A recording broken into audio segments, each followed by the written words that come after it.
another episode in our criminal calendar. I have to tell you that I feel like a particular moron today because our guest, Daniel Silva, is a television professional. Hi, Daniel. Hi, how are you? Why do you feel like a moron? Well, I think that to invite somebody who did programming for CNN to be my guest on cable television. I was at CNN. I was not a pioneer. I was not one of the founding fathers, but I did come to CNN. I guess 8 years into this great experiment known as all news cable television, and you know, we did things on the cheap compared to the networks too. So not to say that this is on the cheap, but it was not always a bed of roses there. It's a lot better now.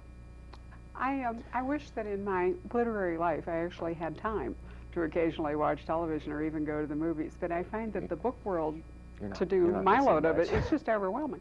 So if I make any, you know, sort of fluffs about television, I hope you'll forgive me. But you, if I remember right, you actually started off in journalism, and you were at San Francisco State. I was in graduate school at San Francisco State, and the Democratic Convention was coming to town, and United Press International offered me a 6-week temporary job. They had to have some grunts to do all the silly stuff while the staffers were working on the convention. And I got that 6-week temporary job, and at the end of it, they hired me full time.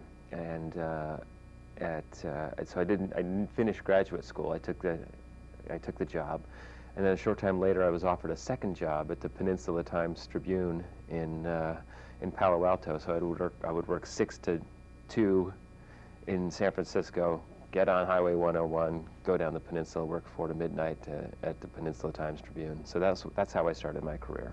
You know, I was an undergraduate in Palo Alto. I can hardly remember the Peninsula Times-Tribune. It was a small paper based in Palo Alto. It folded at least 10 years ago. It was done under by the success of the San Jose paper, the Mercury News. Sort of crushed it. But it was a small, feisty Palo Alto, but it covered all the peninsula, all those suburbs down there. And so I had my foot in. I was just so excited to have a job, I took them both. I can well imagine. And then what? You went to Washington. I went to Washington. I was transferred to the foreign desk in Washington for UPI, and I worked there for a couple of years. And in 1987, I was sent overseas and worked in the Middle East for a couple of years. Were you in Cairo then? I was in Cairo. I was based in Cairo. Lived in an apartment overlooking the Nile. It was a big, filthy, crowded, overcrowded mess, and I just adored it. I really loved Cairo. But I was also living part-time in the Persian Gulf, covering the Iran-Iraq War from time to time. So I sort of went back and forth between the two places. And while I was in the Persian Gulf, I met my wife-to-be, who is Jamie Gangel of NBC News. And one of us had to move, and it wasn't going to be her. And so I came back to Washington and went to work for CNN. I asked you in part because so far you haven't had a whole book, at least, set in Cairo. I am writing at least one more of the series that I'm working on, but I am stewing over a novel set in Cairo.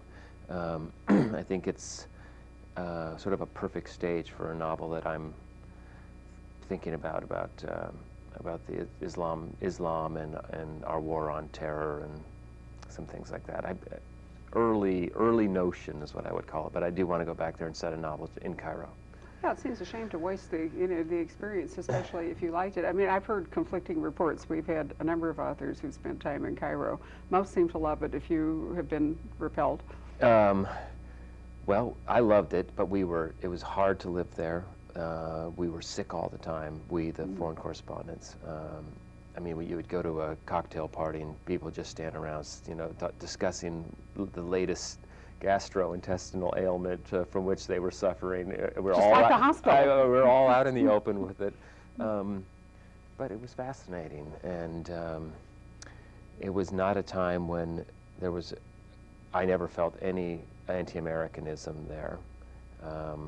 I would hang out with my office boys. They would take me into the crummiest coffee houses and tea houses, and we'd play backgammon all night, and it was great. I think it has changed a great deal in the wake of.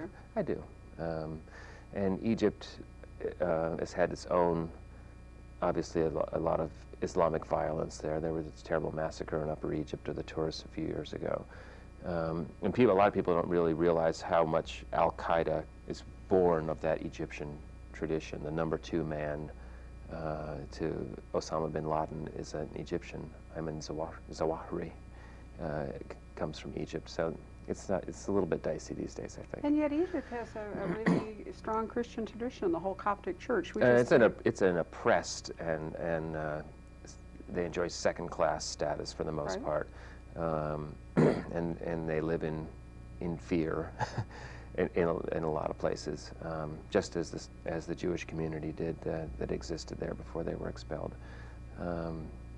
But it is in a lot of ways the center of the Muslim world. Al-Azhar University is the great Muslim university, and it envelops you when you're there. I mean, Islam is everywhere. You fall into the daily rhythm of the prayers and the Muslim Sabbath, and it's quite something. Now that you have swum into my ken, so to speak, we published a series, Poison Pen Press, by Michael Pierce, an English author, called The Mamre Zapt. Okay. There's a whole bunch, and they are very much in the same sort of style that you write, I think. I love them. They are set in the Egyptian Protectorate, and the series is going to come to its natural end with the end of the First World War. They won a lot of awards, and I think they are very intelligent. They're also a great way for people who want to understand some of the Middle East today, to go back and look at some of the roots of how the West interfaced in the late 19th, early 20th century, with Egypt. And right after that came the birth of a group that would change the face of the Middle East, and that's the Muslim Brotherhood. They come out of Egypt in the 20s. They're formed there. And this Islamic fundamentalism or Islamic extremism, if you will, is an Egyptian product. It was born in Egypt in that period between the wars, and has obviously had a great impact on the face of the Middle East. Well, I can imagine that a book that you will write about this will be a real, well, I can't wait to read it. But enough of that. Let's talk about books you've actually written, just to get us going here. Okay. The Unlikely Spy, your first novel. What induced you to write fiction? Was it kind of a relief, in fact, from all the news coverage? I always wanted to be a writer, and I grew up reading Alistair MacLean and guys like that, Eric Ambler. I took all my dad's books, Jack Higgins, and I always wanted to write thrillers. And I went into journalism because I thought it would be good training in the art of storytelling and would provide me with some interesting experiences, and that turned out to be the case. And I was at CNN, and I had moved into a sort of a management position. I was in charge of the unit that produced all of the political talk shows, Crossfire, Capital Gang, Late Edition, Inside Politics. I was running this menagerie filled with, Patrick Buchanan and Michael Kinsley and Robert Novak and Jesse Jackson. These guys worked for me, worked with them every day.